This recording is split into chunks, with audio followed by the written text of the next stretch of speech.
Okay. So hello everyone. In this project, we are looking at the diachronic changes in English lexical semantics. The language is changing every second because it should be adapted to the changing real world, which is supposed to describe. And the change happens in different parts of the language, like the changes in sound, in morphology, in words, and also in sentence structures, like syntax and semantics. Well, the speed of changing for each part is very different. That's and in among all the parts, we think the semantic change seems to be changing faster comparatively. Here, we would like to explore how word meanings change through time. In theory, lexical semantic change mainly include three directions. The first, word meaning is broadened. Second, the word meaning is narrowed. And the third is the word meaning is shifted, which means the new meaning is unrelated with the original meaning at all. But the three directions are concluded mainly by historical linguists and theoretical linguists via observing classics.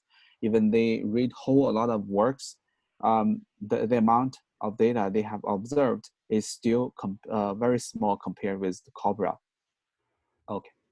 For example, the word gay used to be an adjective meaning full of joy, charming, pleasant, or excellent. According to English etymology, the meaning related with homosexual first appeared in 1940s.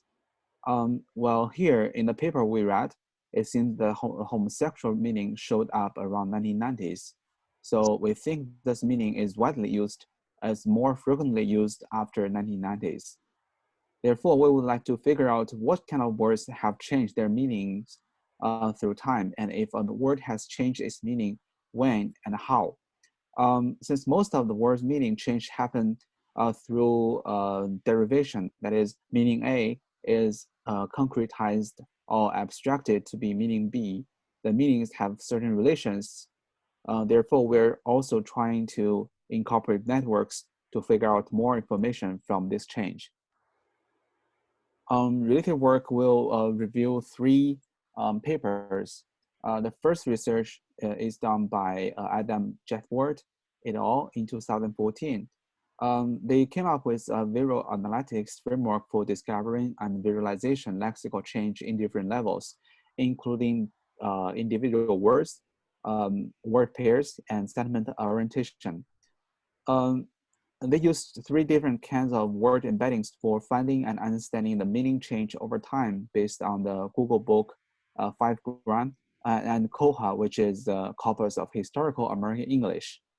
The three embeddings they're using include normal word representation, which they built 5 Gram without considering word orders, and positional word representation, which captures not only the frequency of co-occurring words, but also their relative positions in relation to target words.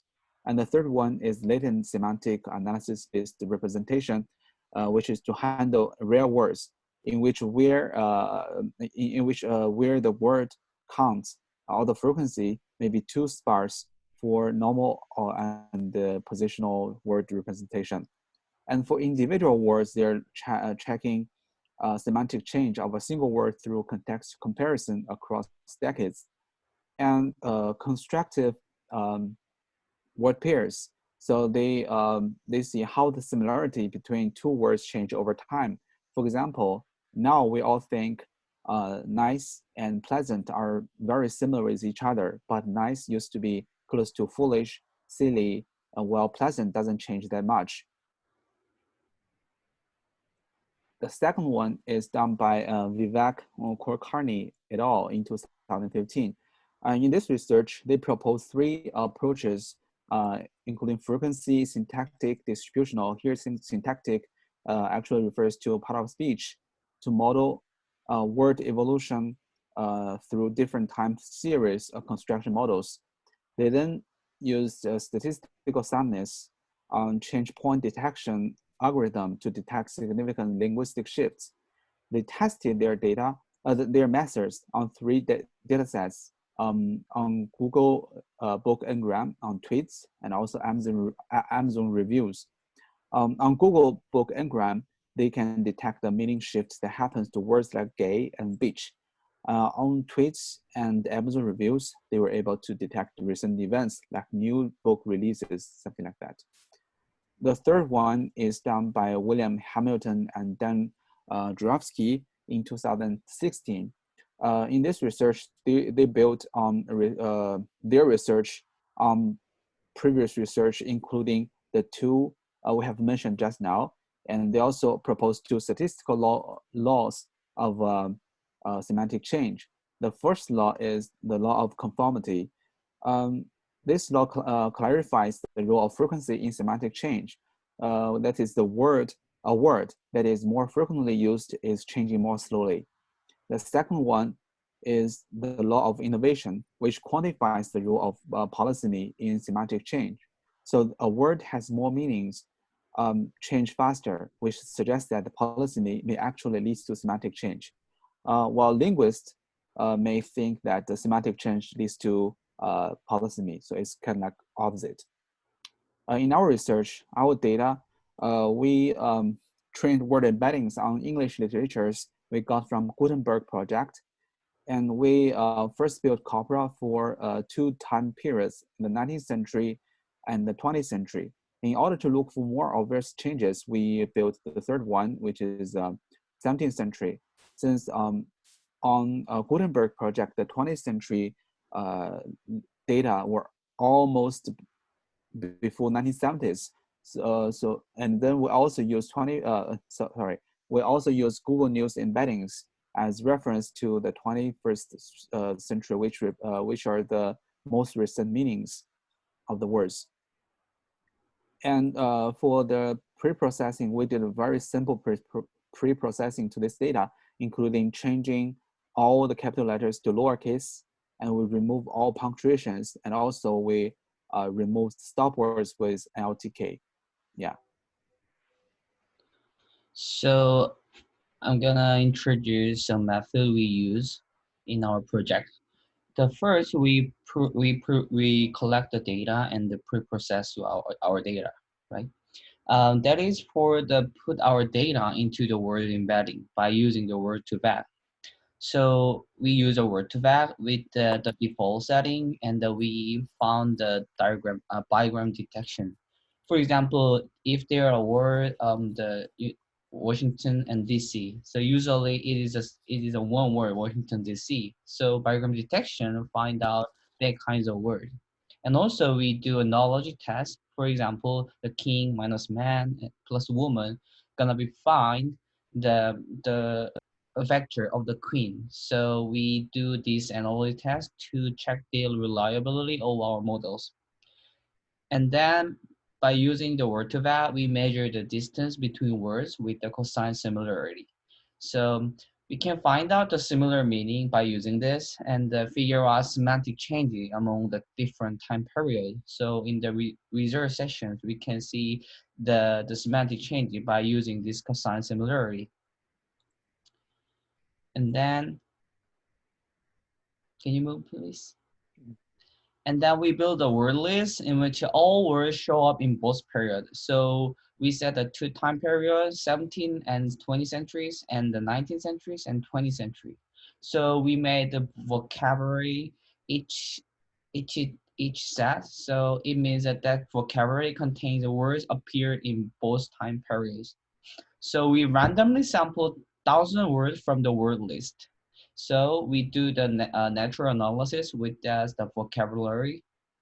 Next, yeah. So we generate the graph with selected words and the similar words based on the cosine similarity. It means that if we have a gay 19th centuries and the 20th century gay in the 20th century, they have their own neighbors by cosine similarity. So we can compare these two nodes. So we calculate the coefficient for each word in different time periods, but the same word.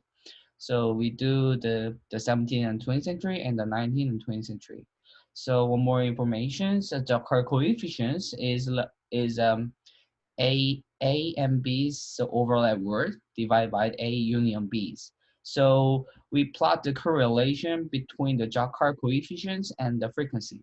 So this is our example of a network.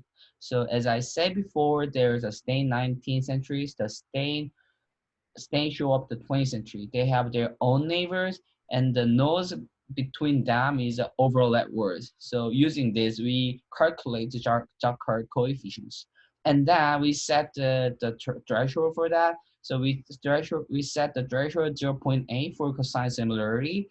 It means that we collect the neighbor only have over the 0.8 cosine similarity.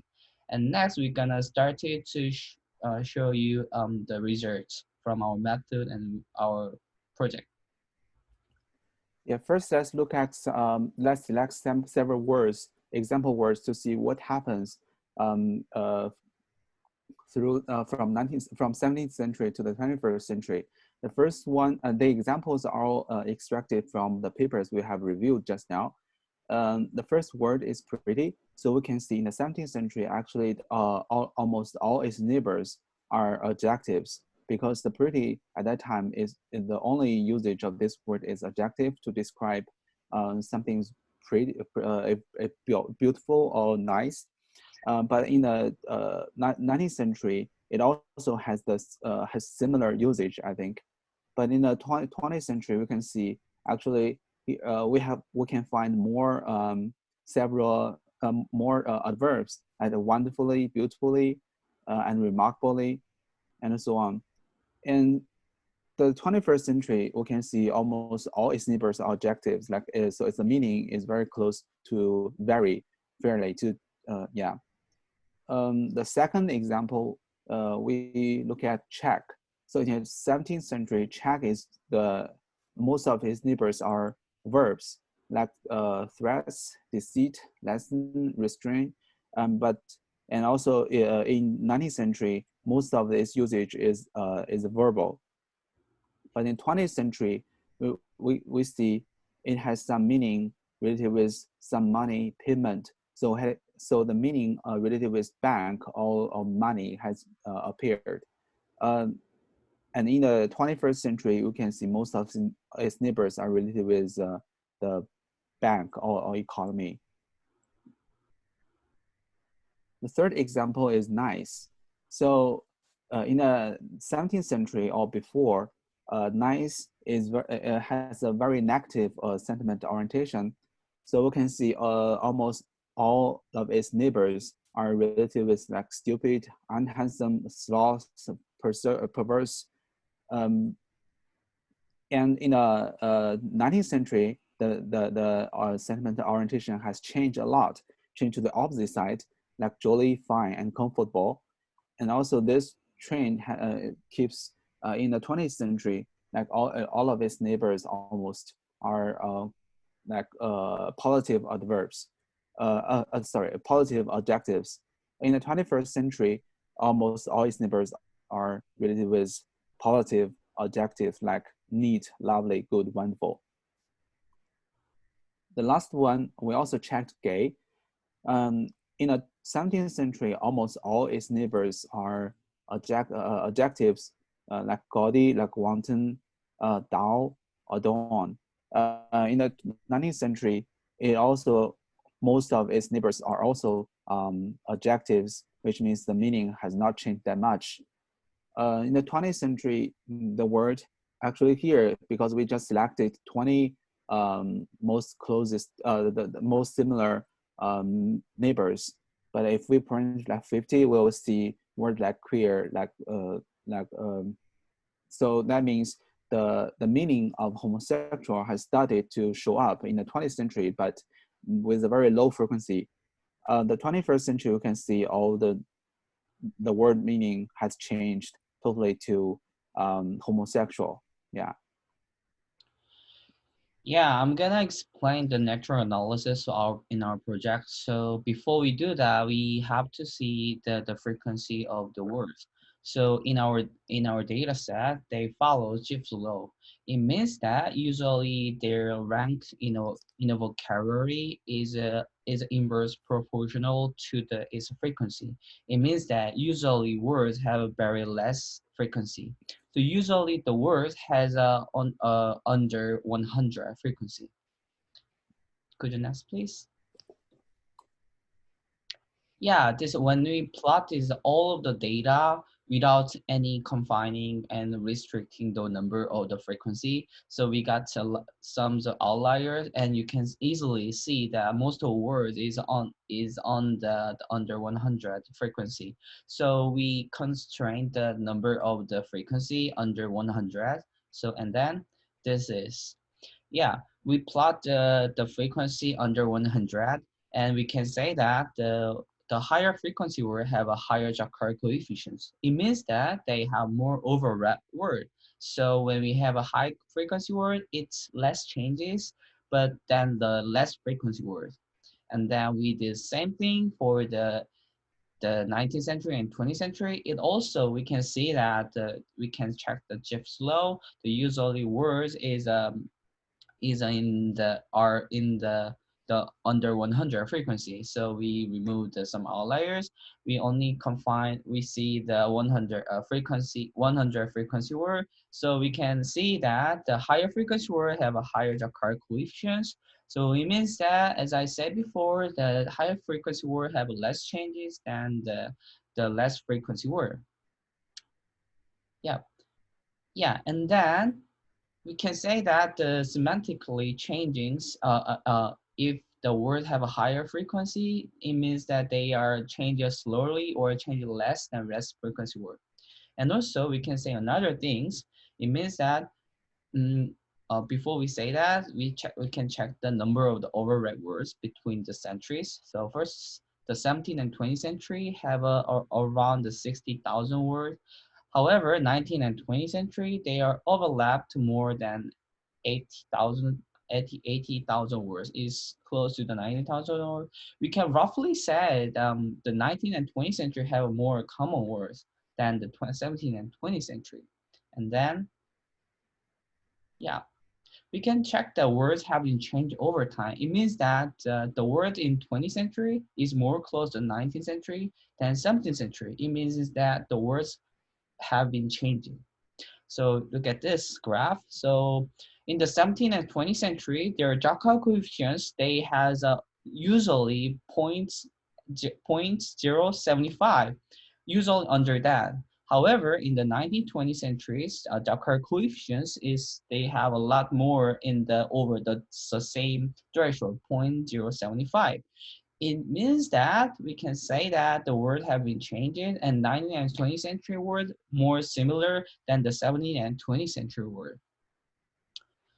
So our conclusion and future work. So conclusions, semantic change can be detected within the limited amount of data. It means that we only catch the 200 literature in each time period, and it is quite a limited data, but we can see that the semantic change, we can see that the semantic changing over time. So, and then the second one is the relation between semantic change and frequency can be shown with the network analysis. So through this network analysis, we can say that the higher frequency word have less semantic changes than the less frequency words. And also words have been changing over time. We could check this kind of things. And then for the future word, the data is never enough because there are a lot of words in our history, in our world. So we have to put more and more data input into there. So one good way is using the pre-trained data. For example, we can transfer learning on the Google Books Ngram or something other, some other the data that has a specific time period. If we do have that, we can add more data set, and it means make a more reliable models.